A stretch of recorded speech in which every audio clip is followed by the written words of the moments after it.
చట్టసభల్లో మహిళలకు రిజర్వేషన్లు కల్పించడం సమయోచితమని ప్రధాని నరేంద్ర మోదీ స్పష్టం చేశారు. ఈ రిజర్వేషన్లను తీసుకురావడంలో ఏదైనా జాప్యం జరిగితే అది తీవ్ర దురదృష్టకరమన్నారు. ఈ మేరకు ఆయన ఎక్స్లో ఒక పోస్ట్ చేశారు. ఇది మన ప్రజాస్వామ్యాన్ని మరింత శక్తివంతంగా భాగస్వామ్యయుతంగా మారుస్తుందని ప్రధాని తెలిపారు.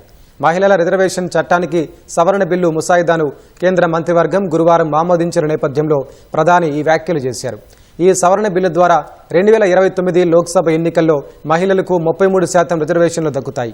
నారీ శక్తి వందన్ అధినియంపై రాసిన వ్యాసంలో దేశ నిర్మాణంలో మహిళల సహకారాన్ని ప్రధాని కొనియాడారు. ప్రస్తుత కాలంలో ప్రతి రంగంలోనూ మహిళలు విజయాలు సాధిస్తున్నారని ఆయన అభినందించారు.